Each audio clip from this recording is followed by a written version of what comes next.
Assalamu alaikum. So let's start. Basically हम लोग will continue talking about our forced response of systems, ठीक है? और पहले हम undamped systems की बात करेंगे and we just have one topic left, small topic in this, which is beating phenomena. और उसके बाद we'll switch to damped systems. So we'll do exactly the same thing that we did for undamped systems and we'll add damping to it and we'll see how that affects it. That will get a little bit more mathematically involved. उसमें vibration के point of view से there will be a lot more information. Undamped system is relatively straightforward, but damped systems में काफी चीजें होती हैं जो कि हमें देखनी पड़ेंगी. तो just quickly revising what we did so far, हमने कहा था कि हमारे पास एक equation of motion अगर है एक undamped system की, तो there is no damping here. It's an undamped system.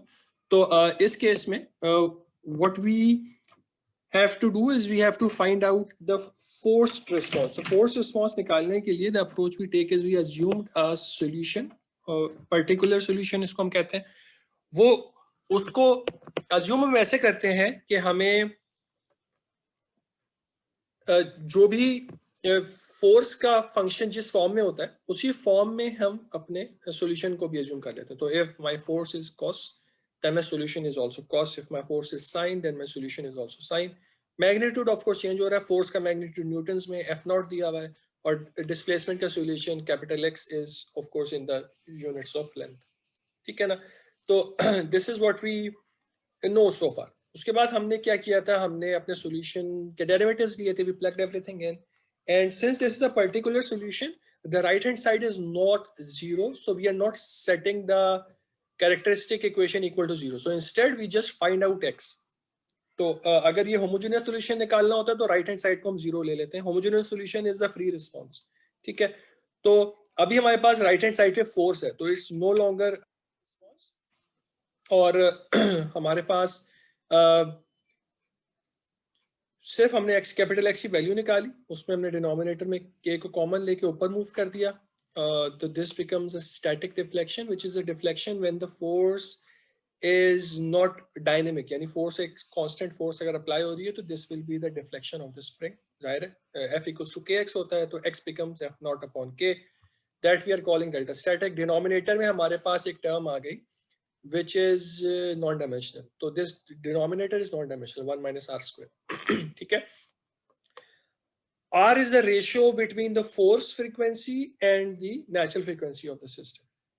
सही. तो this is what we did. अब complete solution निकालने के लिए we said कि हमारे पास जो भी system का free response है तो we are talking about undamped system. Undamped system की बात हो रही है which means कि it is the solution that we assumed was A was cos omega nt plus A2 sin omega nt. ठीक है. Plus we now add the particular solution to it. So this is free response plus forced response is the total response. इस पे आप initial conditions apply करेंगे, we can find out A1 A2 and we can plug them back in to get capital X. The important point to note is कि जब भी आप किसी forced response के ऊपर initial conditions apply करते हैं तो we can't just pick the free response term alone और उसमें से हम नहीं apply करते. तो this will be repeated in the next topic as well. कि जब भी initial conditions apply करनी तो we have to write the complete solution. ठीक है. तो we have to write the complete solution. The complete solution is free plus forced. ठीक है. तो this part is free and this one is forced. ठीक है. तो this is important. Initial conditions total solution के ऊपर अप्लाई होती है. ठीक है. इनिशियल कंडीशंस अप्लाई करके हमने x of t निकाल लिया था. I ask you to just check this out. I showed you how to do it. It's not that difficult. इस पे तो डायरेक्टली अप्लाई हो जाएगा लेकिन जब डेरिवेटिव लेंगे तो this is going to switch. These will be different for one case. If my force is equals to, instead of having a force in cos, लेकिन अगर मैं अपनी force को sin में ले लूंगा, then these A1 and A2 will be different. ठीक है. तो just make sure कि you get this point कि this is not generally applicable. This solution was only true for F equals to F naught cos omega t, because इसमें A1 के साथ ये delta static वाली टर्म आ रही है. लेकिन अगर साइन हो जाएगा तो this will switch to A2. तो this you have to consider, ठीक है, ये वाला पॉइंट जो है this is very important to note, सही। तो again this solution that we found out is this solution is valid only for the case when f is equals to f naught cos omega t, and for sin omega t this will change. Okay, then we said okay, we can just bring everything to a non-dimensional form. So x upon delta static, where displacement upon displacement becomes non-dimensional, and this term is also non-dimensional, and this is what we'll keep on doing later on. Non-dimensional बनाने का फायदा वही है जो कि दूसरे courses में होता है हमको, like fluid mechanics and everything. We can generalize our response. So our response can be written can be shown in a form like this. So doesn't matter system का क्या K है, क्या mass है, this curve is applicable to it if as long as it is undamped, ठीक है। इसमें तीन reason हमारे काम के थे। एक रीजन था जब हमारा r 1 से कम है, r क्या था हमारे पास, r is omega upon omega n। तो r less than 1 implies that omega is actually less than omega n, ठीक है। तो this is what actually r less than 1 means। इसी तरीके से आप you can consider the fact that r greater than 1 omega more than omega n होगा। तो जब भी omega n से कम है तो you have a response which is in phase with the force। तो ये हमारा पहला केस था, इनमें कहा था कि जो फोर्स का फेज बन रहा है उसको exactly आपका रिस्पॉन्स भी फॉलो कर रहा है, they are completely in phase. जिस वक्त फोर्स मैक्सिमम है उस वक्त रिस्पॉन्स भी मैक्सिमम है, जिस वक्त फोर्स जीरो है उसी वक्त रिस्पॉन्स भी जीरो है, ठीक है। तो they are completely in phase. The other case is when r becomes, this is r, when r becomes more than 1, then your response is 180 degrees out of phase. So when the force is maximum, the response is maximum but opposite direction. When the force is zero, the response is zero, but the response and force are moving in opposite direction. When the force is applied in the positive direction, the response is in the negative direction. And you can think of it that the force is so fast कि आपका response उसको lag करना शुरू हो जाता है। It can't, the force is switching so fast कि आपका system की tendency उतना fast move करने की नहीं है। तो it is actually lagging behind the force slightly, ठीक है। तो this is the concept here.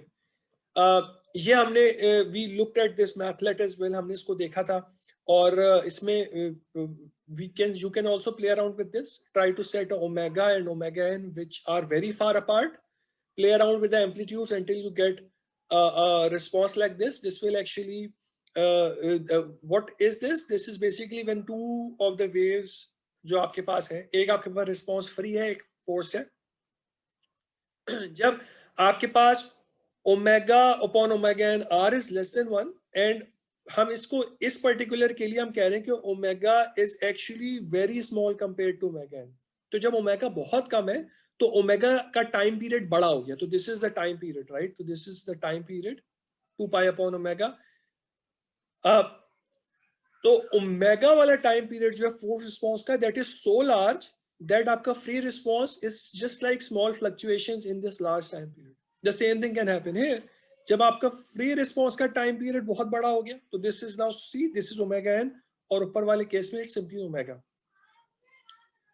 तो इन दोनों केसेस में what is actually different is कि आपके पास एक केस में ओमेगा का टाइम पीरियड बढ़ा है ऊपर वाले केस में, दूसरा नीचे वाले केस में ओमेगा n का टाइम पीरियड बढ़ा है।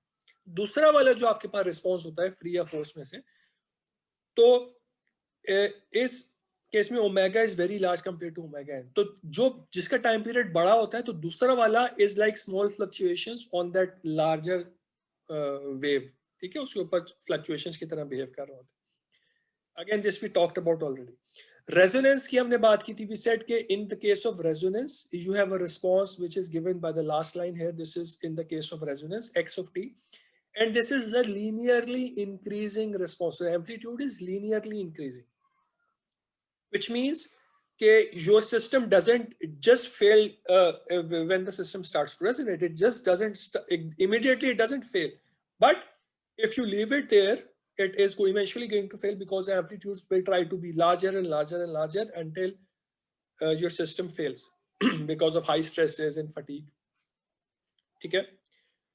तो हमने इस पे बात ये की थी कि अगर आपके प्रैक्टिकल टर्म्स में सोचें तो the point to remember here is we want to avoid staying at resonance for any period of time.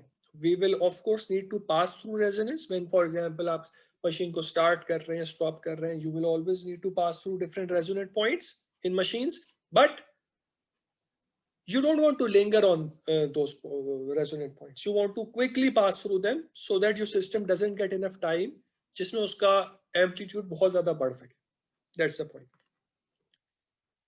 अभी हमने बात करनी है we need to talk about beating phenomena. ठीक है, और बीटिंग फिनोमेना के लिए what I want to do is I want to okay let me in fact just go here और this is the part which we actually covered before and this is topic number 4 harmonic motion. हम just want to revise कि हमने उधर क्या किया था. हमने कहा था कि हमारे पास अगर दो waves हैं x cos omega t and x cos omega plus delta t, तो दोनों का omega different है. तो if this is omega 1 and this is omega 2, omega 1 is not equals to omega 2. This is what we're saying. And omega 1 minus या फिर omega 2 minus omega 1 का जो difference है, this is delta and delta is small. They're actually pretty close to each other, but not the same. So what we have is we have a response which is in the form of two cosine waves. तो हमने इसके ऊपर sum to product rule वाली identity apply की थी और we found out a response of this system. अब इस response के अंदर what was important was कि जब आप इन दोनों को minus कर रहे हैं, a minus b कर रहे हैं, तो this is omega 1 minus omega 2 and this is omega 1 plus omega 2. तो when I subtract them, I get delta. ठीक है, तो I get a delta here, delta t by 2 because this is divided by 2 और time multiply हो रहा है साथ में, and when I add them together I get 2 omega plus delta divided by 2. So this is omega 1 plus omega 2. ठीक है, and that ended up with omega plus delta by 2 times t. अब इसके अंदर जो दो waves हैं, एक slow है because delta is very small, तो frequency actually is very small of this cos, which means this is a very large wave. ठीक है, time period जो होता है that is 2 pi upon omega. तो omega अगर हमारे पास delta हो जाए, then when this is a very small quantity, time becomes very large as compared to the other one. This is faster because इसके अंदर omega भी add हो रहा है. तो this is fast and this one is slow. ठीक है, तो हम इस वाली चीज को कहते हैं कि this is the part which is actually changing my amplitude and this is the part which is actually showing the oscillations. So this is how we have. तो हमारे पास combined wave ये black वाली है, इसके अंदर जो blue वाला part है, this is plotted is with these dashed lines. ठीक है, तो this is the part which is actually changing the amplitude of my wave. एक कोसाइन वेव में अगर प्लॉट करूंगा तो एक कोसाइन वेव यहां से शुरू हो रही है, it is going like this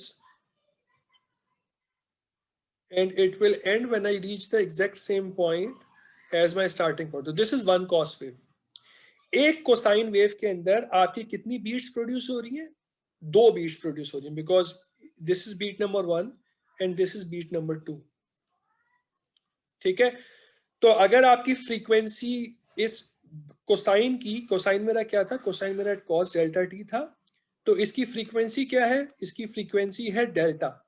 तो मेरी बीटिंग फ्रीक्वेंसी जो है, जितनी बीट्स आप पर सेकंड प्रोड्यूस कर रहे हैं, this is twice of delta because एक कोसाइन वेव के अंदर दो बीट्स प्रोड्यूस हो रही.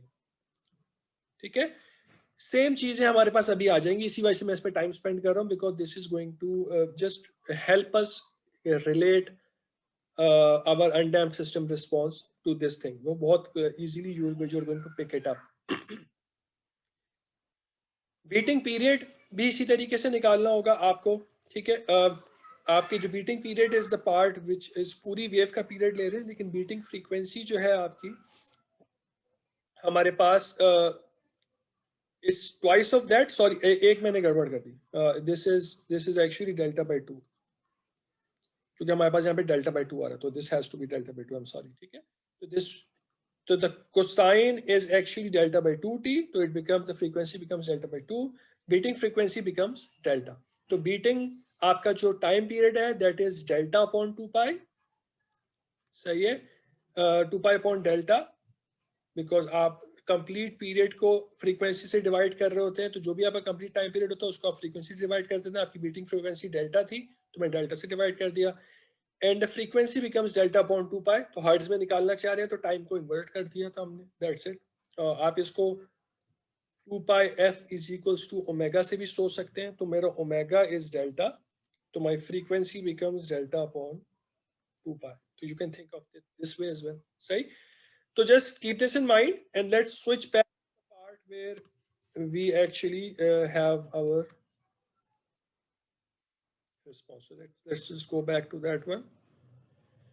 ठीक हो गया, तो अब हमारे पास रिस्पॉन्स है, कंप्लीट रिस्पॉन्स है हमारा, this is our complete response, ठीक है। What I'm going to assume is I'm going to assume zero initial conditions just to bring it into a form which we can actually relate, ठीक है जी। अब तो if we do that, what are we going to get? अगर आपकी सारी initial condition zero हो जाएंगी तो this goes to zero and this goes to zero. Sine वाली सिर्फ एक ही टर्म थी तो साइन की टर्म खत्म हो जाएगी, लेकिन कॉस ओमेगा एन टी के साथ डेल्टा स्टैटिक वाली टर्म मल्टीप्लाई होती तो दैट रिमेन्स, सही। तो आपके पास minus delta static upon 1 minus r square cos omega n t plus delta static upon 1 minus r square cos omega t. अब आपने ये डिस्टिंक्शन रखनी है, सही है ना, आपने ये डिस्टिंक्शन रखनी है कि ओमेगा फोर्सिंग फ्रीक्वेंसी है, ओमेगा एन सिस्टम की नेचुरल फ्रीक्वेंसी, दोनों डिफरेंट है। तो अब हमारे पास अगर हम delta static upon 1 minus r square को कॉमन ले लें तो in the parenthesis I get cos omega t minus cos omega n t. अब again this is cos minus cos, तो आप सम टू प्रोडक्ट रूल वाला फॉर्मूला अप्लाई कर सकते हैं अगेन। हमने यहाँ पे इसको ओपन भी कर दिया, you can open it like this, you don't necessarily need to, but it is possible to do this, ठीक है। तो इसको हम we will consider this form, not this isn't something which we need to worry about. इस चीज पे focus करना है हमने मेनली, ठीक है। cos a minus cos b का हमने फॉर्मूला अप्लाई करना है, हमने फॉर्मूला अप्लाई किया, इस becomes 2 sin omega 1 plus omega 2 divide by 2 sin omega 1 minus omega 2 divided by 2, ठीक है। And if we have something like this, then we can relate it to what we just did. जो हमारा difference होगा, this will be, we need to this difference to be a very small quantity. सही है, तो आपकी जो wave convert हो जाएगी, that would be 2 sin omega plus omega n divide by 2, और टाइम भी मल्टीप्लाई हो रहा है यहाँ पे साइन डेल्टा बाई 2 टी। जी क्वेश्चन पूछिए please.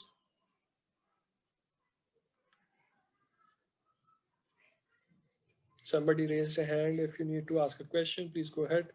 No? Okay. Fine. So just keep this in mind कि we are going to relate this thing together.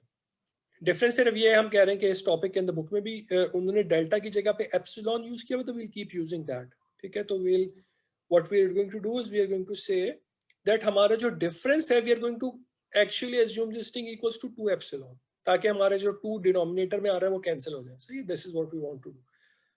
तो we'll assume 2 epsilon equal to omega minus omega n. Is this something which is going to affect our system physically? No, this is just a mathematical representation. अगर मैं इसकी जगह पे मैं delta ले लेता, this would have been exactly the same thing. फिर दूसरा जो हमने काम किया यहाँ पे, हमने assumption किया, हमने कहा कि if omega and omega n are close, then omega plus omega n is actually close to omega, because दोनों करीब करीब हैं। तो answer for example if this is 1 and this is 1.01, then the answer is 2.01, which is actually close to 2. This is what we are saying. ठीक, तो हमने दो फॉर्मूले बना लिए. एक हमने फॉर्मूला बनाया ओमेगा प्लस ओमेगा एन का, एक हमने फॉर्मूला बनाया ओमेगा माइनस ओमेगा एन का. ठीक, so we can multiply them together, so we can get omega plus omega n multiplied by omega minus omega n, and this is equals to 4 epsilon omega, 2 omega multiplied by 2 epsilon. This entire thing in this line, this is a formula of a square minus b square, so this becomes omega square minus omega n square. ठीक है.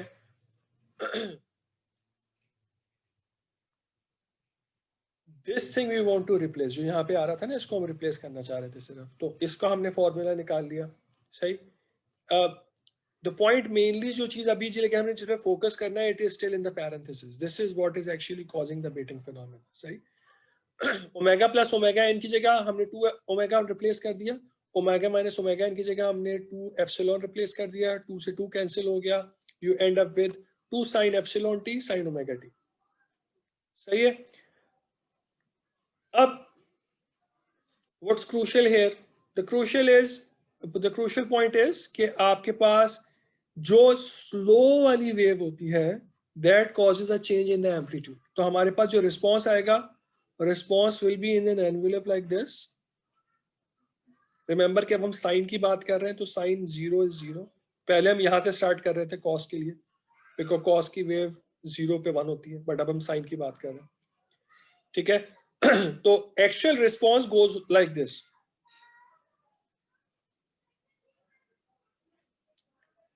ठीक है, ये आपका actual response है, लेकिन आपका amplitude जो है वो ये लाइट वाली लाइन से जो है ना, थिन वाली लाइन से चेंज हो रहा है. This is 1 sine epsilon t. ये एक साइन एप्सिलॉन टी है. ठीक है. इस एक वेव के अंदर कितनी बीट्स आ रही है? There 2 beats in 1 sine wave. तो जो बीटिंग फ्रीक्वेंसी है, that is twice the frequency. Again वही वाला काम हो रहा है. पहले वहां पर डेल्टा बाई 2 कॉस था, this led to delta by 2 multiplied by 2 beating frequency. अब हमारे पास बीटिंग फ्रीक्वेंसी जो है वो क्या होगी? साइन एप्सिलॉन टी है. This leads to 2 epsilon beating frequency. 2 से मल्टीप्लाई हो रहा है. एक वेव के अंदर 2 बीट्स आ रही है. ठीक है ना. तो सेम काम हमने यहाँ पे कर दिया. Beating frequency comes out to be 2 epsilon. सही. Let me just clear this up.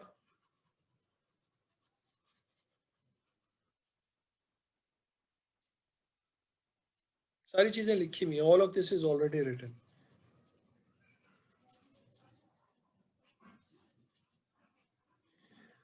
अच्छा. फ्रीक्वेंसी पता चल गई, 2 एप्सिलॉन है. This is frequency. 2 बाई से मल्टीप्लाई करते हैं तो you get omega. Sorry, this is omega. तो अगर हम इसको f से मल्टीप्लाई करेंगे तो यू गेट 2 एप्सिलॉन. f निकालना होगा तो you can get 2 epsilon multiplied by 2 pi, and this will be your frequency. Time period क्या होता है? Time period is actually 2 pi upon omega. ठीक है. तो time period becomes pi upon epsilon. सही है. और you can just replace 2 epsilon है, तो 2 एप्सिलॉन की value omega minus omega n से मैंने रिप्लेस कर दी to get to a point which is actually related directly to my physical system. Instead of talking about epsilon, we are talking about omega and omega n. तो जितना difference होगा, जितना छोटा difference होगा, बीटिंग टाइम पीरियड उतना बड़ा होगा. जितना बड़ा डिफरेंस होगा उतना बीटिंग टाइम पीरियड कम होगा. ठीक है. तो this is what we have here. अच्छा. तो let's just quickly, I think, look at this thing before this session ends. So let's go and have a look at this thing in the browser. उसमें देख लेते हैं web app के अंदर कि इसको how is this related. This is the link I want. It's going to take a minute to verify and open this thing.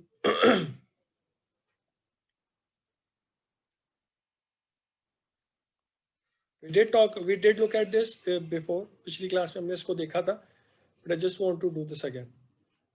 So we are only interested in the steady state response. ठीक है, sorry, we want to look at the combined response, but we don't want to look at this thing. So let's just set this thing to 0, this thing equals to 0. We have an undamped system, we do something like this. You see that the amplitudes are increasing linearly. They're increasing because omega is equals to omega n हुआ है. Omega n is k upon m, right? So right now you have resonance happening in the system. This is the free response of the system, which is infinity. Why? Because इसका amplitude इतना बड़ा कि you can't actually see this. Why is this happening? Because this thing is in resonance. ठीक है? So we don't have a response like this. Proper response अभी हमारे पास नहीं है. What we want to do is we want to modify our omega or omega n. किसी एक चीज को हमें modify करना है. So let's play around with one of them. So if we do something like this,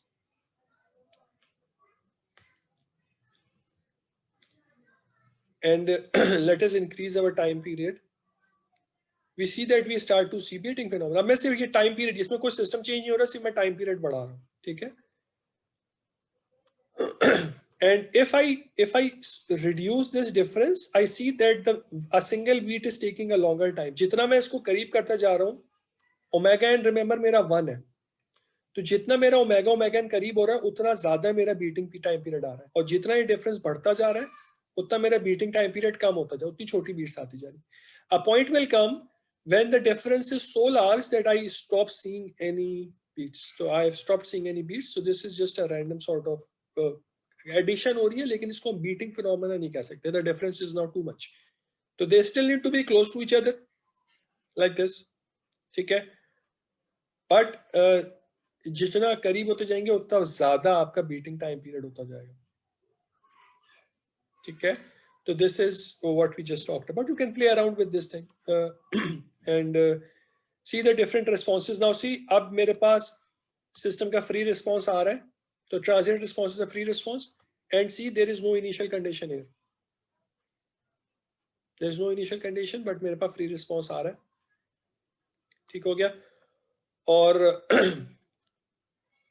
if I add initial conditions, then my free response is going to change. बस ये difference है, लेकिन हम इसको 0 पे रखते हैं. 0 पे रखने से हमें फायदा ये होता है कि हमारे जो दोनों amplitudes होते हैं वो मैच कर जाते हैं free और forced के. तो we get very good. See, the amplitudes are exactly the same because दोनों के साथ delta static upon 1 minus r square multiply हो रहा था. So you have exactly the same amplitudes, but दोनों की frequency change है. One is slightly faster than the other. Because of that, some points, for example, in this region, you have constructive interference, and somewhere around here, you have destructive interference. Okay, जहाँ पे एक maximum है, वहाँ पे दूसरा opposite side पे maximum है, एक positive, एक negative है. तो if I plot the combined response, see, जिस point पे ये दोनों opposite है, amplitude कम है, जिस point पे दोनों same direction में constructive interference हो रही है, तो amplitude maximum है. ठीक है? तो this is what is going on. So let's just remove them, keep it simple. So this is the beating phenomenon, and this can actually happen in systems.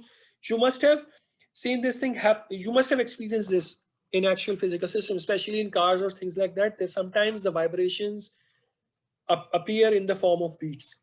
So they appear in the form of increasing and decreasing. That usually means कि आपकी कोई चीज loose हो गई है, कुछ हो गई, जिसकी वजह से उसकी frequency थोड़ी सी change हो गई है.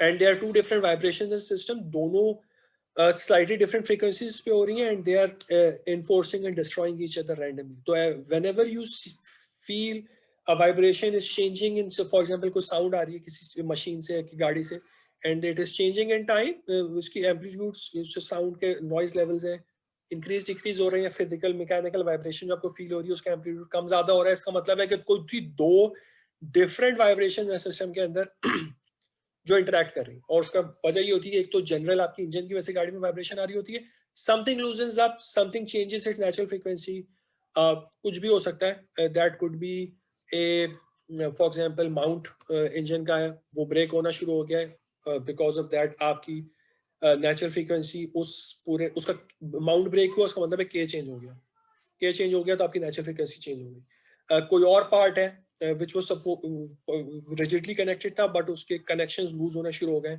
Because of the loose connections उसकी जो स्टिफनेस है वो मॉडिफाई होनी शुरू होगी, एंड वो अभी थोड़े लूज होंगे, करीब करीब होगी, बट स्लाइटली ऑफसेट हो जाएगी, तो आपको वाइब्रेशंस में बीटिंग फिनोमेना ऑब्जर्व होना शुरू हो जाएगा. I personally have observed these things physically. Hopefully आप लोगों ने भी इन चीज़ को observe किया होगा. If you haven't, then notice you'll find these things actually happening in the physical world. Okay, so let me just move on. We have 6 minutes still, so we'll talk about a very very simple problem. Problem यहाँ पे इसलिए डाला हुआ है कि we want to actually build this problem up for our damped system. उधर जाके हम देखेंगे कि हम डैम्पिंग से फायदा कैसे उठा सकते हैं. ठीक है, तो अभी हम इसको थोड़ा सा देखते हैं.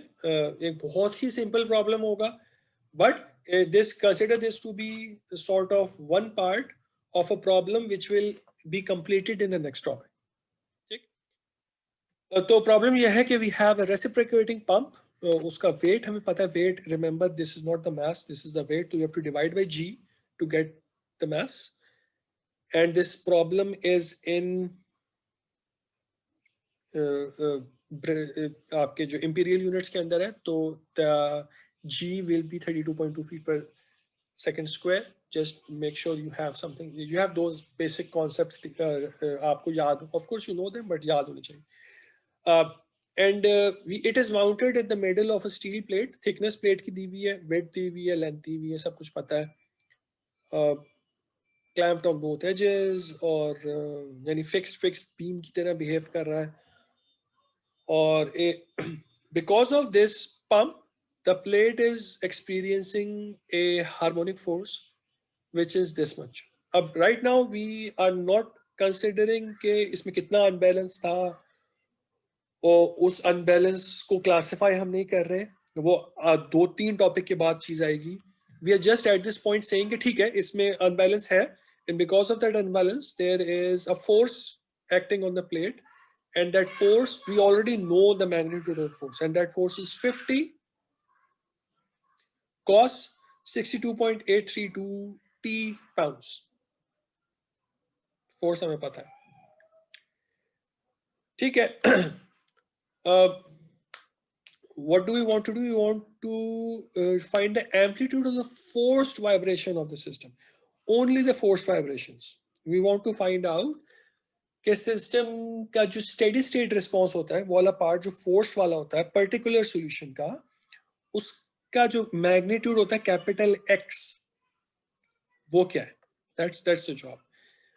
If our initial conditions are zero, we are assuming initial condition zero है और फोर्स अप्लाई हो रही है, उसकी वजह से रिस्पॉन्स आ रहा है. ऑफ कोर्स पंप लगा हुआ है, we are not actually giving it an initial displacement, releasing it, right.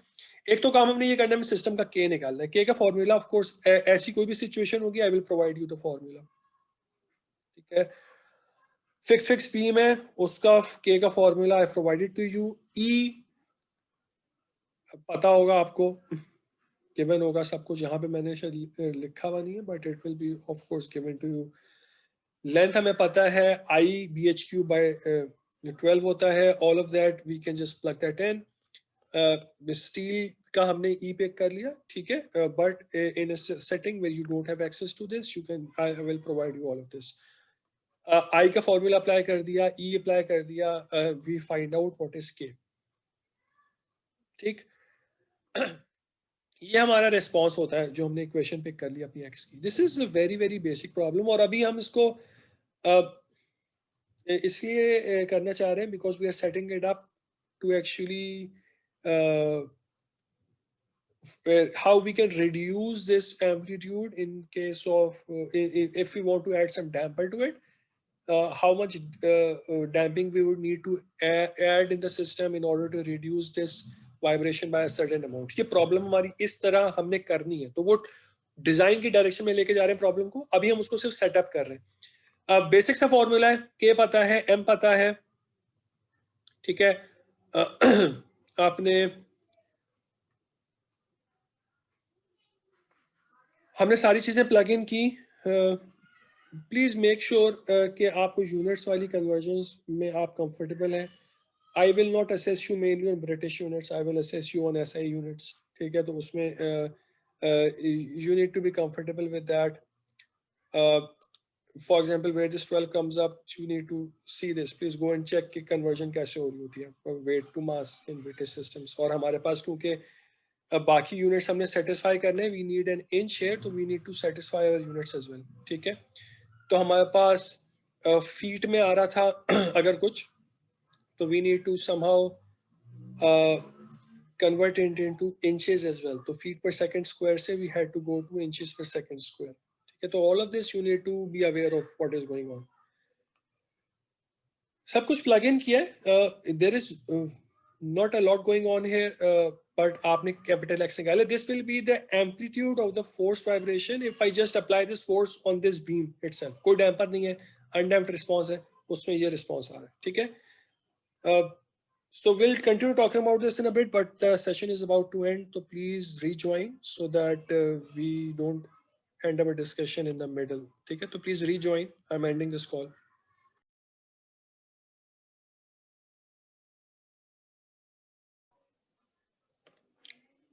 Right. So basically, we have a very simple problem right now. हमने इस problem में सिर्फ ये check किया है कि how we actually apply what we have already found out. This isn't something which is very difficult, I guess.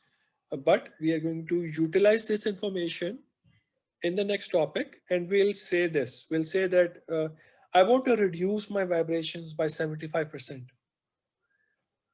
I want to reduce this amplitude by 75%. How much damping do I need to add in the system? So if I'm buying a commercially available dashpot and I want to add that to the system, just below the pump, maybe center में connect करना चाह रहा हूँ. How much damping that dashboard needs to have so that my vibration is reduced by 75%? That will be a question we will be able to answer in the next topic. So, अभी चीजें बहुत simplified है. Hopefully this doesn't give you any problem. Hopefully this is straightforward. कोई चीज़ होगा तो पूछ लीजिए please. Right now what we have is simply we wanted to find out the steady state amplitude. अगर मुझे सब कुछ पता हो, बहुत ही simple सी problem है. This is analysis problem, not a design problem. So we knew everything and we found out what will be the output. In the next problem, we'll say that my output needs to be 25% of this. How much damping do I need to add in the system? That's a design problem, and that we'll talk about in the next topic. अभी एक चीज देखें यहाँ पे आपके पास जो x r that is coming out to be negative, and that negative has a meaning. We know now कि negative का मतलब ये होता है कि your response is actually out of phase. तो your, if you remember, हमने बोला था कि जब omega n से कम हो तब positive response आता है, in phase response आता है, but जब omega n से ज़्यादा होगा तो your response will be 180 degrees out of phase from your force. And 180 degrees of out of phase in negative sign से कैसे show हो रहा है? हमारा response जो है, sorry, the response itself is x of t equals to capital X cos omega t. If I have a minus sign here, just जैसे यहाँ पे आ रहा है, this minus sign is actually causing this thing. Because आपके पास cos 180 degree पे negative हो रहा होता है, तो cos is positive here, but it is negative here and here. ठीक है? तो आप इस quadrant में रहते हुए, if you're in the first quadrant and you add 180 degrees, so you're going to get a negative answer, third quadrant. और अगर आप fourth quadrant में हैं और आप 180 degrees out of phase जाते हैं, तो you're going to get the second quadrant where cos is also negative. तो minus sign का मतलब simply ये है कि आप 180 degrees out of phase है. तो आपका force, if your force is here in the first quadrant and your response is in the fourth quadrant, this is what we're saying. ठीक है? I'm actually done with this particular topic. कोई question हो तो please stop me and ask. But this pretty much covers what we needed to talk about undamped systems. Again, this web app is available and I want you to explore this thing. This actually is very good in developing your concepts. ठीक है, बहुत सारी चीजें equations की form में आ रही है. That same equation is being modeled in that tool online, and in real time it is being modeled. So you can see the influence of every parameter. और हमने दो इसकी vibrations की हमने link share किए हुए पिछले टॉपिक में, आई गेस पिछले टॉपिक के एंड में. एक एम के और बी की फॉर्म में और एक जीटा एंड ओमेगा एन की फॉर्म में भी हमने शेयर किया. That was free response, but still you can play around with that. तो this topic is done. I'm going to now switch to the next topic, and if you have any question you can ask me. Be ready. अगला topic थोड़ा सा जो है mathematically involve है, जरा उसमें चीजें जो हैं they will be slightly more difficult. ठीक है, तो I'm just giving you heads up. The part where we actually derive things, that's more mathematically involved. But more importantly, अभी तक हमारा जो response था, where that was very straightforward. हमारा जो response था, it was like this कि we had an R, we have an X, तो मेरा response जो है वो increase हो रहा होता है. ठीक है, अगर मैं sorry X upon delta static plot कर रहा हूँ तो 1 से increase हो रहा है.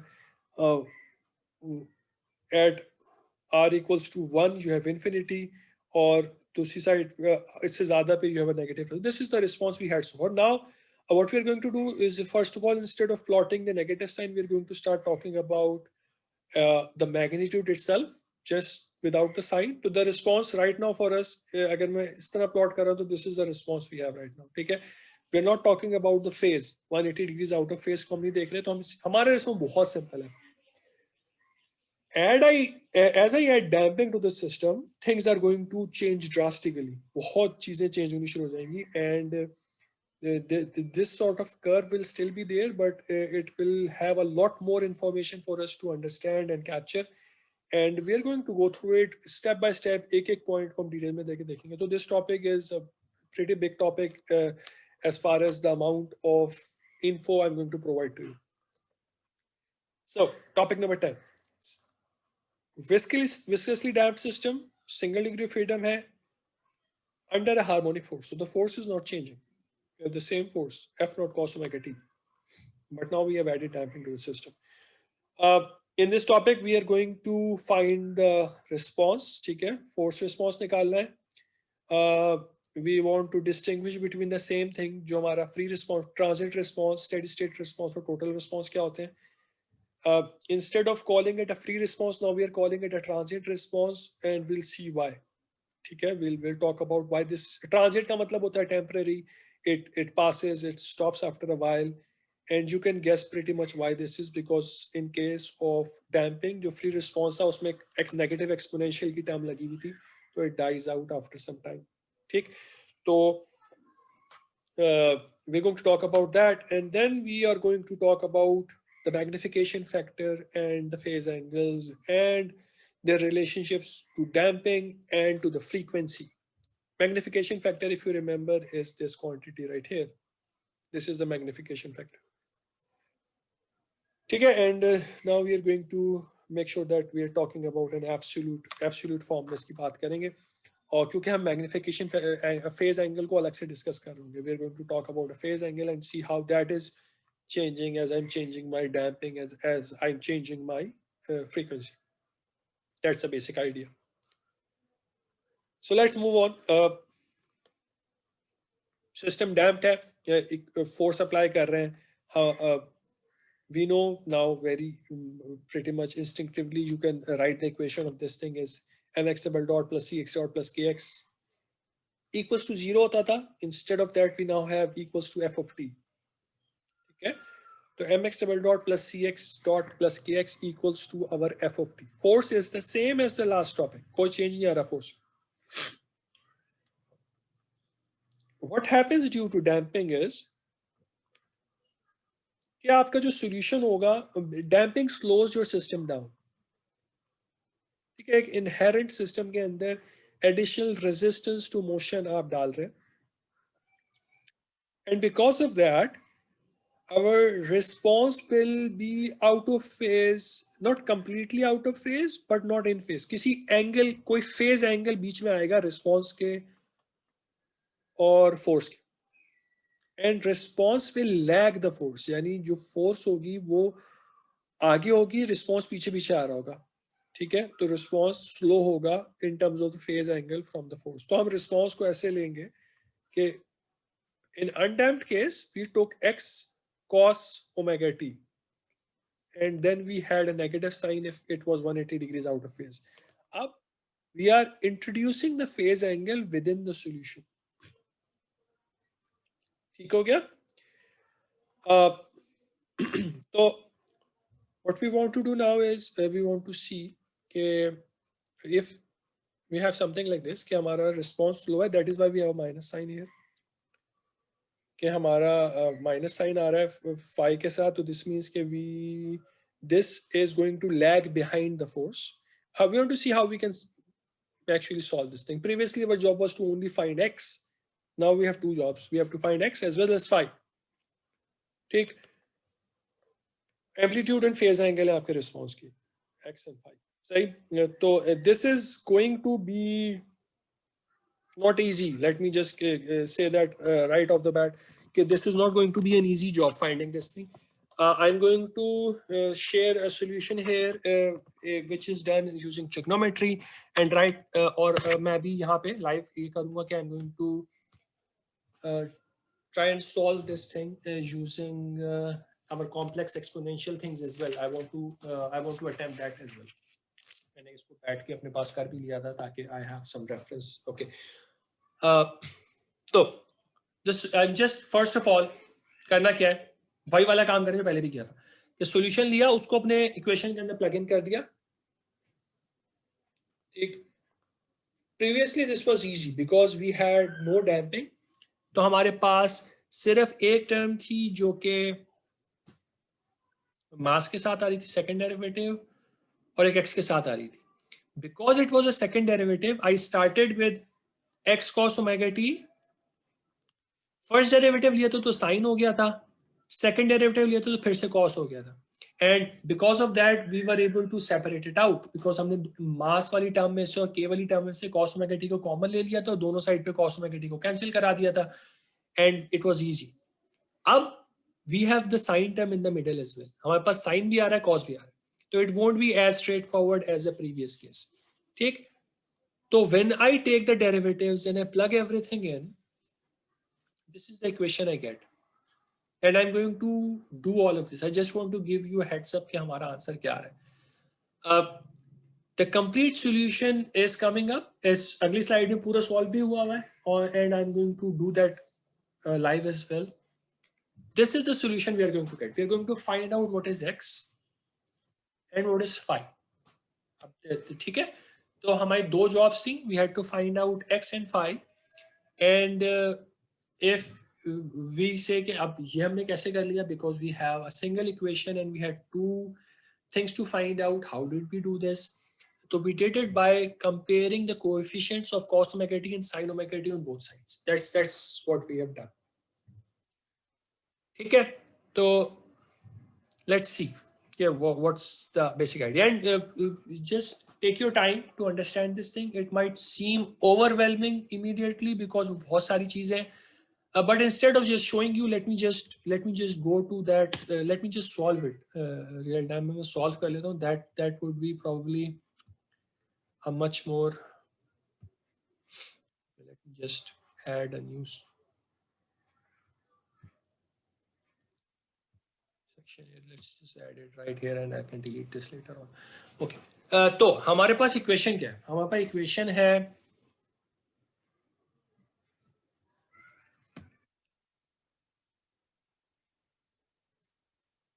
mx double dot plus cx dot plus kx.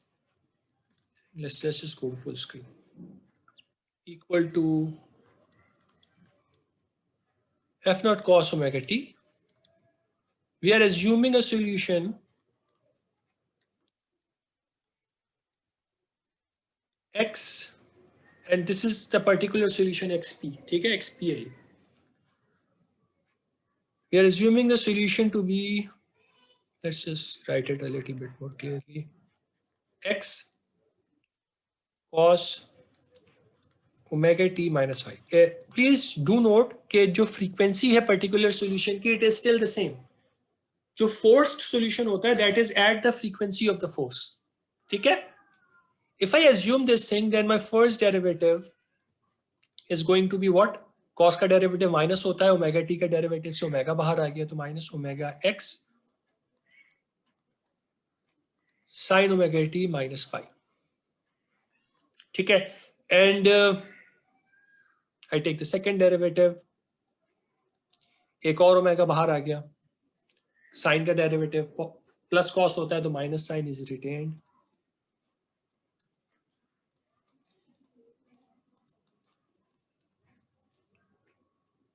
ठीक है। यहां तक तो बात क्लियर है। तो what we can now do is we can plug everything back in the equation. Let's plug everything in. तो जब मैंने सेकंड डेरिवेटिव को मास के साथ मल्टीप्लाई कराया तो I end up with minus m omega square x cos omega t minus five, ठीक है। एक्स डॉट को सी के साथ मल्टीप्लाई कराया गया, c omega x sin omega t minus phi, and I have plus k, x multiply हो रहा था x cos omega t minus phi, and this is equals to f naught cos omega t, ठीक है। तो this point is hopefully clear। अब यहां से जो है ना चीजें थोड़ी सी मुश्किल होनी शुरू होती है। अब बुक के स्लाइड्स के अंदर एक सॉल्यूशन है जिसमें हमने इन दोनों चीजों को, जो कॉस और साइन की टर्म्स हैं, इनको मैंने कॉस अल्फा माइनस बीटा और cos sine alpha minus beta के फॉर्मूले से ओपन किया, and then we compare cos omega t coefficients and sine omega t coefficient. I want to just do 2-3 steps, ज्यादा टाइम नहीं लगेगा, but I want to do that using the complex exponential thing so that you understand that that is also applicable to us, ठीक है। Book के अंदर जो slides के अंदर जो सॉल्यूशन दिया हुआ है that is in the form of trigonometric identities, but right now I'm trying to do that same thing using complex exponentials. Complex exponential में मुझे जाना है, तो हमने उसको बोला था साइन और कॉस को हम रिप्रेजेंट कर सकते हैं using real and imaginary functions. We have one function which is, so let's just separate this thing out. This is what we want to do is we want to represent these things with real and imaginary functions. For that what we need to do, we need to represent basically the sign in terms of cost, ताकि हम सबको एक ही function में लेके जा सकें real में। तो I'm going to first do that. तो I'm going to take x out of this side and multiply it to the right side, ठीक है, ताकि मुझे x बार बार नहीं लिखना पड़े। तो फिर मेरे यहाँ पे term m omega square minus के साथ cos ओमेगा t की दो टर्म्स है, उनमें से उनको मैं कॉमन ले लेता हूँ, प्लस k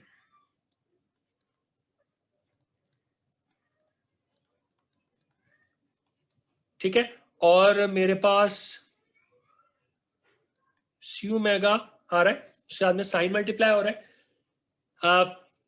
एक आइडेंटिटी यहाँ पे लिख देते हैं, sine theta is equals to, sorry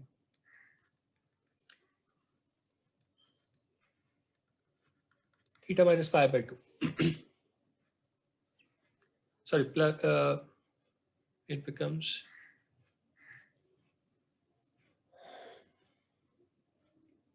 right, तो दिस इज फाइन, ठीक है, ये चीज ठीक है। तो we have something like this and we can now write our sign in this form. So we can write sin omega t minus phi minus pi by 2. Sorry, so I'm making a mess of this. So this is basically मैंने sin को cos में change करना है. Since I add this, तो जिसमें I put this identity up. Sin theta equals to cos theta minus pi by 2. I plug that in. I have both cosine terms, so I can use a real function for this. This thing is equal to f naught cos omega t. ठीक है, and now I can apply my identity here, and my identity would be that sorry मैं real function apply कर रहा हूँ, तो real function apply करते हैं पहली वाली टर्म के ऊपर, तो minus m omega square plus k, and cos is the real part of this thing, तो e की power I theta, my theta is omega t minus phi, omega t minus phi is my theta, and इसके मैं real में apply कर रहा हूँ of course, ठीक है, तो I can just keep this thing in the same real function, so this becomes I omega t minus phi minus pi by 2, and this thing is equals to the real part of f naught e की power I theta, and theta is now omega t. Say this we have already covered this previously. It's just we are now using that maths to solve something. Sir, divide by x भी तो होगा. Divide by x भी होगा. You are absolutely right. x भी आ गया. ठीक है. Now, what we have to do now is कि हमने अब ये काम करना है कि since both functions are real, तो इनके जो भी ये functions है, they themselves have to be equal now, because दोनों side पे real है, तो whatever is inside has to be the same, because दोनों के real part same है. तो we can just write minus m omega square k e की power I omega t minus phi minus c omega e की power I omega t minus phi minus pi by 2 equals to f naught upon x e की power I omega t. ठीक. अब what I want to do now is I want to open these things up. तो मैं इसको open करना चाह रहा हूँ. सही. तो I will first of all I will take omega t common. e की power I omega t मैं इसमें से common ले लेता हूँ दोनों side पे से. तो I can for example break this down into e की power I omega t e की power I minus e की power I phi. सही. Same thing on this term. I can say कि this is e की power I omega t e की power minus I phi plus pi by 2. ठीक है. And on the other side there is an e की power I omega t already there. सही. तो I can cancel this and this out. So what we end up with is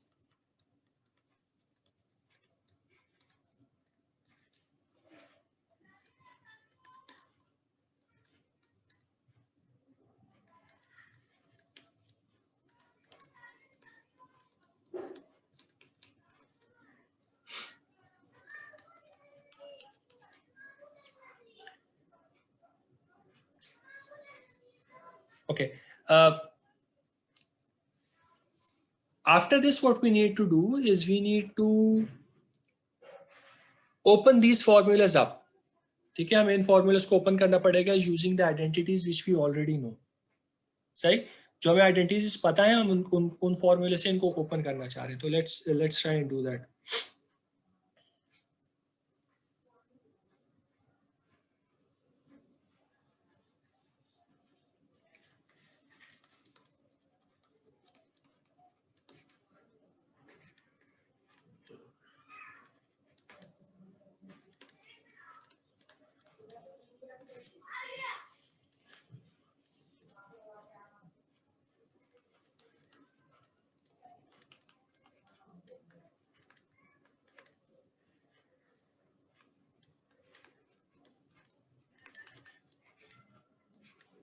And this thing is equals to f naught upon x. And now I'll share this with you. ठीक है. अब इसमें आपने अगला step क्या करना होता है? अगला स्टेप आपको ये करना होता है कि since this is a complex equation, what we can do is we can compare the real parts and the imaginary parts, and from there we are going to get two equations. ठीक है. तो that's a part which we need to do next. But before that, let's consider this fact कि हमारे पास cos phi plus pi by 2 है और sin phi plus pi by 2 है. तो what these will change to. ठीक है.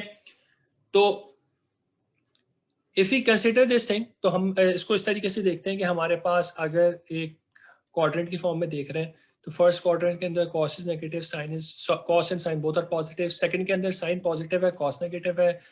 Third के अंदर cos भी नेगेटिव है, sin भी नेगेटिव है. फोर्थ के अंदर cos पॉजिटिव है, sin नेगेटिव है. ठीक है. तो if I'm in the first quadrant and I add pi by 2, तो I'll go to the second quadrant, right? Cos 5 plus pi by 2, अगर cos 5 को मैं देख रहा हूँ, cos 5 अगर पॉजिटिव है तो cos 5 plus pi by 2 should be a negative quantity. ठीक है. तो this is actually equals to minus sin 5 because sin is actually a positive quantity, right? Sin 5 is a positive quantity first quadrant के अंदर अगर हम बात कर रहे हैं तो. But I need a negative answer because मेरा यहाँ पे pi by 2 add हो रहा है, तो this has to switch signs. ठीक है, this has to switch sign. तो this cos 5 plus pi by 2 is actually minus sin 5. But sin in the second quadrant is positive. So when I switch this to cos, this will still be positive because sin 5 plus pi by 2 should be a positive quantity because in the second quadrant sin is positive. So hopefully this point is clear. Okay. So what we are going to do next is we are going to say minus m omega square plus k cos phi minus I sin phi minus c omega minus sin phi plus I cos phi minus cos वाली term को minus sin phi से represent कर दिया, sin वाली term को plus cos phi से represent कर दिया. And this thing is now equals to f naught upon x. And that the job now is to compare our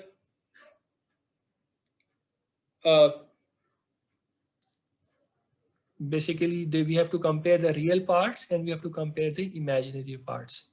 ठीक है. तो जो हमारे real part है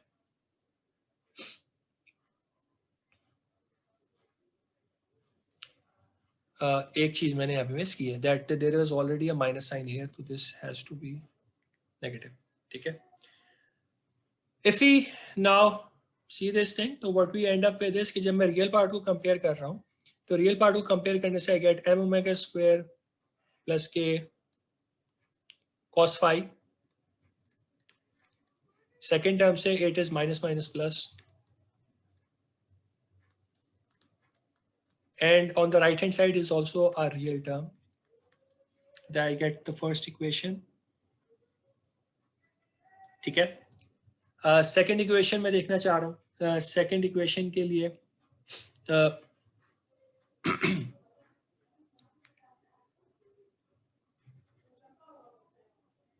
we get a minus m omega square plus k into minus sin phi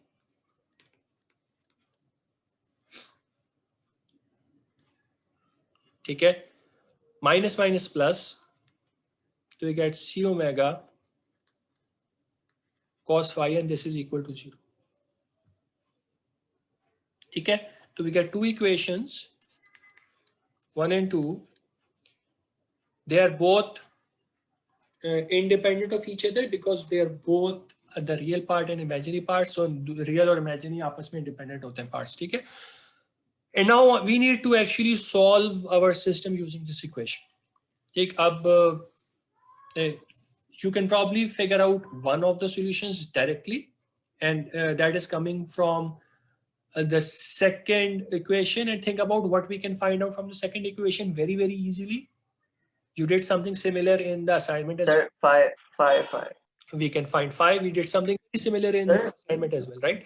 तो क्या कह रहे हो बेटा, कुछ कह रहे हैं? सर जो आपने शुरू में एक ग्राफ दिखाया था वो तो सर tan का ग्राफ था. स्टार्टिंग में ये चैप्टर टॉपिक शुरू करने से पहले एक ग्राफ दिखाया था सर आपने.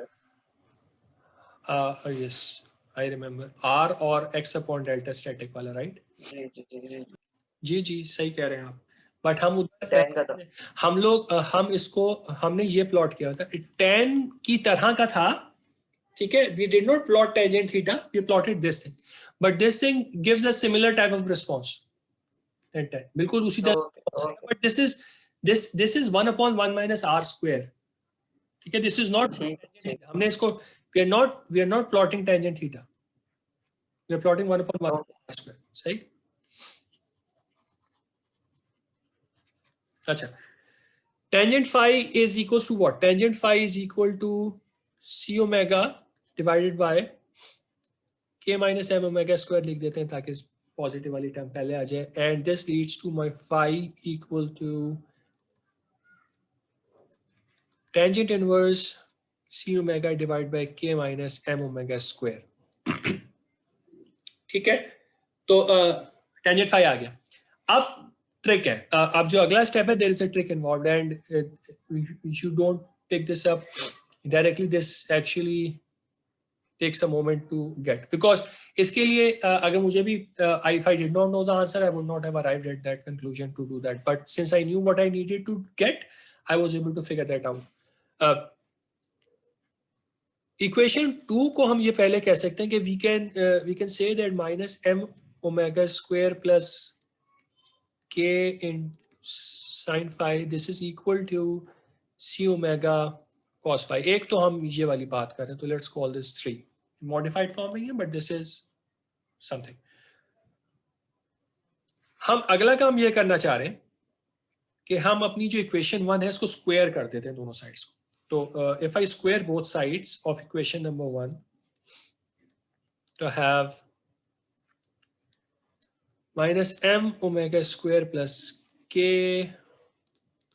cos phi plus c omega sin phi square equals to f naught upon x का square. सर इससे हम लोग एंगल से वो हो जाएंगे ना सर, खत्म हो हाँ, जाएंगे. एंगल से हो जाएंगे, लेकिन उसमें बीच में एक ट्रैक आएगी अभी, क्योंकि there will be 2 AB term that will come up, right? But we will figure out how to get rid of that. ठीक है, but let's see how we do that. So when we apply the formula of a plus b, we have minus m omega square plus k square cos square phi plus c omega square sin square phi plus 2ab आता है, तो minus m omega square plus k c omega cos phi sin phi. Up, here's where the trick comes up. Trick is we need to remove cos and sin terms from our equation.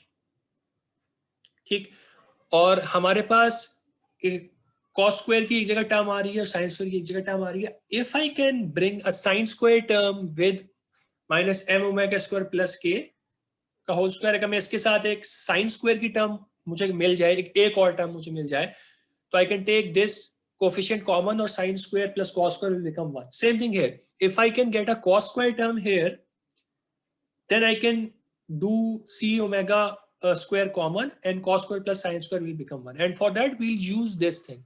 What we'll say is we'll divide this into 2 terms. 2 है ना यहाँ पे हमारे पास, तो we'll say कि minus m omega square plus k whole square cos square phi plus c omega square sin square phi, and we'll write this term twice. So we'll say that we have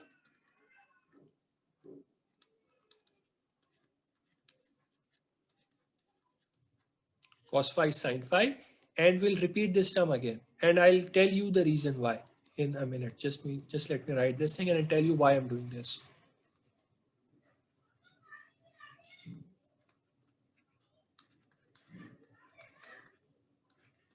The reason is कि we have this equation on top. Equation number 3 जो है ना हमारी ऊपर, ये वाली equation number 3 जो है, इस equation के अंदर now you can probably figure out what we can do. अगर मैं c omega cos phi को एक दफा, 2 टर्म्स है ना, एक दफा अगर मैं c omega cos phi को रिप्लेस करा दूं with minus m omega square plus k sin phi से, ठीक है, तो let's see what happens. तो this term is repeated, second term is repeated. I'm not rewriting these terms, so these 2 terms are repeated. In the third term, I am replacing c omega cos phi with minus m omega square plus k sin phi. ठीक है, एक term already minus m omega square plus k sine phi इसमें already exist कर रहा है, सी omega cos phi की जगह पे भी मैं सेम चीज रिप्लेस करा रहा हूं. तो now you understand what I am doing. तो minus m omega square plus k sine phi already था, मैंने उसके साथ एक दफा और minus m omega square plus k sine phi multiply करा दिया, तो दिस बिकम्स अ स्क्वायर.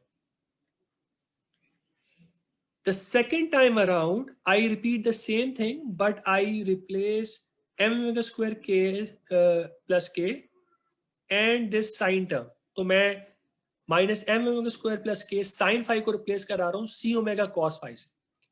एक c omega cos phi system में और इस टर्म में ऑलरेडी एग्जिस्ट कर रहा है, मैं एक और दफा रिप्लेस करा रहा हूँ, तो that would give me c omega square cos square phi, and this thing is equals to f naught upon x का square. This was the trick involved.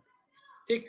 अब because of this, you can see what is going to happen. It is what's going to happen is कि I have two terms, एक omega square plus k की term यहाँ पे, ये दोनों terms है, एक में cos square आ रहा है, एक में sin square आ रहा है, तो I take minus m square plus k common, cos square plus sin square becomes 1, तो I get minus m omega square plus k whole square,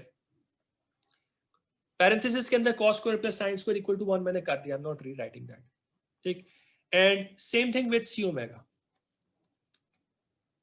तो there are two terms, एक के साथ sin square phi आ रहा है, एक के साथ cos square phi आ रहा है, common ले लिया, sin square plus cos square becomes 1, so you end up with this. And this thing is now equals to f naught upon x the whole square. I'm going to do what? I'm going to bring x square here. I'm going to write f naught square divided by m omega square plus k whole square plus c omega whole square. Okay? And then I can just take the square root of this thing. And since I'm interested only in the amplitude, I'm not talking about the phase, so minus sign को consider नहीं कर रहा. Phase हम अलग निकाल चुके हैं tangent phi से. We already have an idea about tangent phi. Phi हमें पता है. So we are only interested in the positive sign here, and we can just take the square root here, and this becomes minus m omega square plus k whole square plus c omega whole square, and this becomes your x. ठीक है, pretty long, काफी complicated सी थी, but the trick was mainly कि आपने real part imaginary part को separate out करना था. तो एक हमारे पास solution already निकल के आ गया. Where is our solution? This is our solution, ठीक है, of phi, and we have a solution for x as well. So this is our second solution. So these are the two x and phi, and this is already there in our slides as well. ये हमें यहाँ पे given भी है. So this is exactly the same thing which we have already covered. ठीक. अब book के इस स्लाइड्स के अंदर एक सॉल्यूशन दिया हुआ है. I am going to share that solution which I just did here. This is also there. This is another approach using trigonometry. इसमें मैंने सिर्फ देखे, now you are going to understand this thing very clearly. ये दोनों equation same आ रही हैं, 1 और 2 are exactly the same. What is actually changing here is कि मैंने यहाँ पे cos omega t minus five और sin omega t minus five को cos अल्फा माइनस बीटा और sin अल्फा माइनस बीटा के फॉर्मूले से ओपन किया. When I do that, I get terms जिनके अंदर cos ओमेगा टी कॉमन आ रहा है, एंड आई गेट टर्म्स जिनके अंदर sin ओमेगा टी कॉमन आ रहा है. और उसके बाद मैंने दोनों साइड पे cos और sin वाली टर्म्स को कंपेयर करा दिया. ठीक है. Think about this in terms of the complex exponential. Cos terms are actually the real part and sin terms are the imaginary part. So essentially we are doing the same thing. We are comparing the real part and the imaginary part in this equation as well. So we are doing the same thing, but इधर हमें formula पता हो चाहिए. हमें चाहिए था formula cos alpha minus beta sin alpha minus beta का. In the complex exponential you don't need that. ठीक है. उसके अंदर हमें sin और cos में कन्वर्ट करने का फॉर्मूला चाहिए था. ठीक है. तो both the things are there now for you. I'm going to share both the solutions, go through them, understand them. ठीक. So इसमें कोई चीज अगर समझ में नहीं आ रही तो पूछ ले. इसमें भी हमने देखे यहाँ पे वही काम किया हुआ है. We get 2 terms here. तो हमने उन 2 terms को 2 parts में ब्रेक किया है, जिससे हमारे पास sin और cos square की terms repeat हो जाए, and we get our x as well. So the answers are same. If you have any question in this, please ask me. I'll put that solution which I just did in the slides. Right, so we are going to continue with this. ठीक, और इसमें हमारे पास right now what we have is this thing here. सही, हमारे पास एक excitation का function है, ठीक, और एक हमारे पास रिस्पॉन्स का फंक्शन। हमने x और phi की वैल्यूज निकाली, but we need to compare this to and see how these two relate to each other. We need to see k force और हमारे पास रिस्पॉन्स में क्या रिलेशनशिप है। सेम फ्रीक्वेंसी है, ठीक है, remember that the response is still at the same frequency at the force. हमने ये देखा था कि जब हम डैम्पिंग ऐड कर रहे थे इन फ्री रिस्पॉन्स, तो हमारा रिस्पॉन्स, फ्री रिस्पॉन्स जो था डैम्प्ड, वो डिफरेंट फ्रीक्वेंसी के ऊपर था, ओमेगा डी के ऊपर था, ठीक है। जो अनडैम्प्ड रिस्पॉन्स है दैट वाज ओमेगा एन, हम कॉस और साइन के अंदर ओमेगा एन टी लेते थे, और डैम्प्ड सिस्टम के अंदर हम ओमेगा डी टी लेते थे। तो we had different frequencies for the damped and the undamped response in terms when we're talking about free vibrations. But in forced vibrations, the part which is steady state, जो forced vibration वाला part है, they share the frequency. The forced frequency will be the response frequency, whether you have damping in the system or not. Amplitudes of course are different. एक force का amplitude है, एक displacement का amplitude है, units भी different है, magnitude भी different होगा, तो this is different. And the phases are different. So there is a phase shift. अगर हम इसको रिस्पॉन्स की टर्म्स में देखेंगे, तो what we have कि आप क्या जो रिस्पॉन्स है वो थोड़ा लेट रिएक्ट करेगा। आपकी फोर्स अपनी पीक पहले अचीव करेगी, रिस्पॉन्स की पीक थोड़ी देर के बाद आएगी। This is showing a lag, क्योंकि पहले फोर्स का पीक आ गई फोर्स की, आफ्टर सम टाइम रिस्पॉन्स की पीक आ गई। तो this gap here is showing a lag. Lead ये होता कि आप की रिस्पॉन्स की पीक पहले आ जाती फोर्स से, ठीक है। तो this is a lagging response, this is a response which is coming after the force. And in terms of our, if you remember, हम जो इस तरीके से रिप्रेजेंट करते थे, this was our rotational vectors, ठीक है। उस फॉर्म में अगर हम इसको रिप्रेजेंट करेंगे तो देयर इज, हम लोग क्या कहते थे, वी यूज्ड टू से कि this is my real axis, this is my imaginary axis. I can present any rotating vector in this plane. So if I have a force cos hai, to it is the real part of f naught e to the power I omega t. ये हमने अपनी अभी slide में लिखा भी था जब हम सॉल्व कर रहे थे, तो ठीक है। And the response is the real part of x e to the power minus omega t minus phi, ठीक है। तो इसके अंदर सिर्फ एक एंगल इन्वॉल्व है, omega T. So this angle is omega T of, अच्छा, इन्होंने एंगल मेजर यहाँ से करने शुरू किए हुए, टाइम 0 उन्होंने यहाँ पे लिया हुआ है। इट्स नॉट एन इशू, कोई मसला नहीं है, हम नॉर्मली यहाँ से ले रहे होते हैं। बट इन केस ऑफ जो response, you have two angles, तो आपके पास एक एंगल आ रहा है ओमेगा टी, एक एंगल आ रहा है फाई। तो अगर मैं इसको दोबारा बनाऊं ना, तो अगर मेरे पास, अगर मैं इसको अपने तरीके से बनाऊं जो हम लोग नॉर्मली बनाते थे, this is real, this is imaginary, this is omega T. तो ओमेगा टी में से मैं एक एंगल फाई माइनस करा दूं, this is force and this is your response, ठीक है। तो omega t minus this angle here is omega t minus five, तो थोड़ा सा पीछे चल रहा है आप रिस्पॉन्स में। This is how it is being solved, this is what is going on, सही है। This is in the complex plane and this is in the time domain, कि अगर आप टाइम चेंज कर रहे हैं तो how it will show up. Please note the x axis just for your understanding. हम टी नहीं प्लॉट करें, ओमेगा टी प्लॉट करें। Omega t is radians per second multiplied by seconds is in radians. तो इसके ऊपर you are actually plotting the angle itself, ठीक है। That is why they are calling this thing phi and not giving a time. यहाँ पे वो time नहीं बता रहे, यहाँ पे वो आपको phi बता रहे, ठीक है, because this axis is an angle not time itself. अगर मुझे फाई को टाइम में कन्वर्ट करना होगा तो मैं कैसे कन्वर्ट करूंगा? Think about this.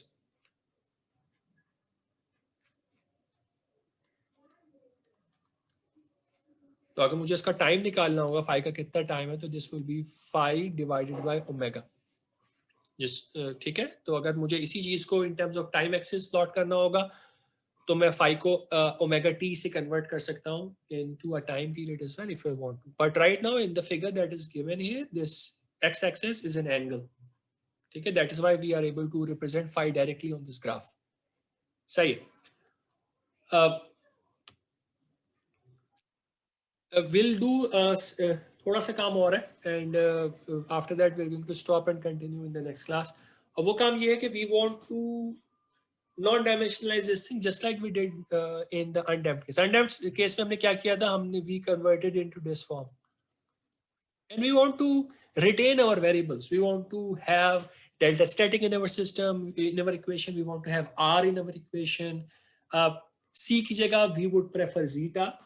सही, तो we और K और N की जगह we would prefer omega N. So we want to have we want to basically come to a form eventually that is non-dimensional. So a non-dimensional form cannot even have omega n and omega because इनके units होते हैं. So we want to relate basically our x to r and to zeta. This is what we want to do eventually. That's the goal here. सही है. कुछ चीजें before we start I want to just revise कि हमारे पास starting equation जो होती थी ये थी, let's just take the free response equation just to make it easy. इस equation को we were able to rewrite like this. First of all, we did कि we divided by m so that we have a one-on-one comparison, and this thing was 2 zeta omega n x dot plus omega n square x equals to 0. So from here we know that c upon m is equals to 2 zeta omega n and k upon m is equals to omega n square. Just remember these things. You already know this. Just revise करने की जरूरत थी. I'm going to keep this here, and when we cover this part of the slide, I'm going to remove this. हम यहाँ से start कर रहे हैं, and हमें delta static चाहिए. We want to convert this to delta static. So the thing we can do is we can divide by k here, and for that what I'm doing is I'm taking k common from the denominator. ठीक है, मैंने denominator से k common ले लिया, तो यानी कि हर term से k कॉमन हुआ. इधर से कोई कॉमन आया जब बाहर यहाँ पे, तो there was a k here. जब मैंने इधर k लिया तो there was a k here. सही, something like this going on. जाहिर स्क्वायर भी हो रहा होगा ये, बिकॉज स्क्वायर से बाहर आ रहा है, तो there would be square here. सही, and when I bring this outside the square root there is a k here, and this k is actually written here. This is the k that I'm talking about. सही, तो f naught upon k का हमें पता है. Let's write that here as well. Delta static is equals to f naught upon k. We know this. We have used this before. This is the deflection when my force is not changing with time. So it's just a constant force applied on the system. ठीक. अब we will now need to do some manipulations. अब वो manipulations क्या है कि we have a relationship between c upon m at k upon m की relationship से. मेरे पास c अपॉन k आ रहा है, तो अगर मैं m से मल्टीप्लाइड, मैंने हर चेंज को कलर कोड किया हुआ है. ठीक है, तो everything colour coded in the equation is a part that is changing. तो just you can follow it very easily. इस पार्ट में k और 1 चेंज हो रहा था, ऊपर k आ रहा था. इस पार्ट में सिर्फ एक चेंज हो रहा है कि मैंने m से मल्टीप्लाई डिवाइड कराया है. ठीक है, तो मैंने m से मल्टीप्लाई डिवाइड कराया है, and this actually gives you an idea what we are doing. c अपॉन m is 2 zeta omega n, k upon m is omega n square. k upon m here is coming as well, that is omega n square. तो k upon m का मतलब ये है कि मैं k इसको इस तरीके से लिख दूंगा. सही, तो डिनोमिनेटर में omega n square आ रहा होगा. Let's just keep it clean, and now let's try and see what we do. So now we start to replace our identities जो भी हमने अभी बनाई थी. c upon m की जगह पे हमने 2 zeta omega n रिप्लेस करा दिया, और k अपॉन m की जगह पे हमने डिनोमिनेटर में ओमेगा n स्क्वायर रिप्रेजेंट करा दिया. जहां जहां चेंज हो रहा था that is in a different colour. Omega n से एक पावर ओमेगा एन की कैंसिल हो जाएगी. We can do that. And there is this identity here as well. R is equals to omega upon omega n. This identity is also there in our case. ठीक है ना? तो we'll talk about, we'll set this up as well. So let me just now clear this in, because we are going to start getting things on this part.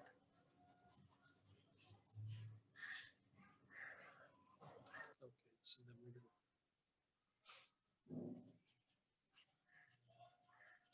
तो what has happened is कि जहाँ पे भी R आ रहा था वहाँ पे हमने उसको R से लिख दिया, ओमेगा अपन ओमेगा n को R से लिख दिया, तो this terms becomes R square, this terms becomes R. So we end up with equation, numerator को हमने डेल्टा स्टैटिक कह दिया, इसको हमने R square कह दिया और इसको हमने R कह दिया. ठीक है, तो we end up with x upon delta static equals to 1 upon this entire denominator, and this is a completely non-dimensional equation. ठीक है, because इसके अंदर अब the advantage of something like this is we can plot this thing. We have two variables which are controlling everything. So there's R, which we previously kept on the x-axis, and x upon delta static को हमने y-axis पे रखा हुआ था. You can also probably see that this time around we are not getting, there will be no way we get a minus sign out of this thing. ठीक है, you can probably figure that out. हमने square root में से हमने we did not, हम previously said कि हम minus sign को square root का नहीं ले रहे, we are taking positive sign. But whatever value of r or zeta you plug in, this will always be a positive quantity क्योंकि ये दोनों quantity square होके add हो रही. So this x upon delta static that comes from this equation will always be a positive term. Right? And what we can do is we can plot this thing for different zeta. We can keep on changing zeta and we can keep on plotting this thing, and we'll see the graph and we'll discuss that graph in a lot of detail. But before that, the point where I'll actually end this lecture is just by converting this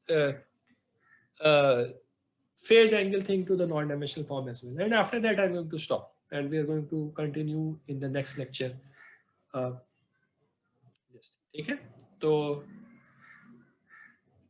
let's see क्या कर सकते हैं. k common ले ले या k से divide करा दें, एक ही बात है. k कॉमन ले लिया मैंने यहाँ पे, तो I take k common here, so this changes to something like this. That changed k is written on top. जो कॉमन लिया था वो ऊपर लिख दिया मैंने, c upon k कर दिया. डिनोमिनेटर में k कॉमन पहली टर्म से आया 1 हो गया, दूसरी टर्म से आया तो डिवाइड बाय k हो गया. And we do the exact same thing on top. जैसे हमने c upon k को m से मल्टीप्लाई डिवाइड कराया था, यहाँ पे भी वही करना पड़ेगा. m से मल्टीप्लाई डिवाइड करा दिया, c upon m becomes 2 zeta omega n, k upon m becomes omega n square. Denominator में भी k upon m becomes omega n square. ठीक है, एक हमने अपना ओमेगा n इधर से कट कर दिया. ठीक है, एक ओमेगा n हमने कैंसिल कट करा दिया यहाँ से. What we end up with is this thing is r and this thing is r square. So we end up with a very simplified formula which is 2 zeta r upon 1 minus r square. Again, non-dimensional. Advantage क्या है? Advantage ये है कि we can plot this thing and that will be applicable to any mechanical system which has a harmonic force acting on it. And from graphs we'll be able to figure out what type of response we are going to get. Okay, so we won't need to replot everything for different cases. So just to give you a heads up, we're not going to talk about this. This is sort of a graph I'm talking about. Seems complicated, it's really not. आप खुद से plot करके दे सकते हैं. आप कोई भी zeta ले लीजिए, for example zeta equals to 0.1, 0.2, 0.3 ले लीजिए. एक्सेल के अंदर डिफरेंट वैल्यूज ऑफ आर 0 से लेके 5 तक, फॉर एग्जांपल 4, 5 तक 0.1, 0.2 पे डिफरेंट से एक कॉलम बना दें. एक साइड पे आप इसको प्लॉट, इस फॉर्मूले को डाल दीजिए एंड जस्ट सॉल्व पूरा कॉलम को सॉल्व करके एक्स वाई को प्लॉट बना के देखें एक्सेल में. You are going to get this. No, it's not complicated, but there is a lot of information which is here. And we will talk about that inshallah in Thursday's class. ठीक है, point by point लेके चलेंगे, and we're going to first talk about our magnification or amplitude ratio, and then we're going to talk about phase angle as well, and that's it. So basically let's stop here, and कोई question हो तो please पूछ लें. And I'm going to share the slides with you. Assignment is due tomorrow. Quiz is on Thursday. Quiz is in the class time. ठीक है, तो Thursday को in fact lecture हम नहीं ले पाएंगे, तो we are going to have our next lecture on Tuesday. तो थर्सडे को तो क्विज हो रहा होगा. मास, गो अहेड. सर आपने असाइनमेंट की डेडलाइन आज रात रख दी है. असाइनमेंट की डेडलाइन आज की रात रखी हुई है, मैं उसको मूव कर देता हूँ. ठीक है, लेट मी कल रात कर दीजिएगा सर प्लीज. हाँ मैं कर दूंगा, दैट्स माय जॉब. अगर कोई भी असाइनमेंट ओपन तो है, ठीक है, असाइनमेंट ऐसे नहीं कोई क्लोज हो जाएगी. ठीक है, असाइनमेंट आपने कल तक सबमिट करनी है. सही, ठीक है, आपने कल तक सबमिट करनी है. एंड क्विज हमारा परसों है. तो I am going to share, तो I'll set the deadline of the assignment to 4:30 tomorrow, because उसके बाद में assignment का solution I want to put it up, ताकि आप लोगों को कुछ heads up मिल जाए क्विज से पहले. It's although it's not that long or complicated भी नहीं है, except for question 2 probably, जिसमें थोड़ी सी मैनिपुलेशन करनी थी. तो I want to give you the solution before the quiz. So I'll set the deadline of the assignment to 4:30 tomorrow. ठीक है, and after that I'm going to upload the solution. सही, and which means के उसके बाद assignment accept नहीं होगी. सही, तो just make sure you submit the assignment by 4:30 tomorrow. ठीक हो गया? Okay. So let's end this lecture here, inshallah, and Thursday quiz, and we'll continue with this topic on Tuesday. Thank you very much. Assalamu alaikum.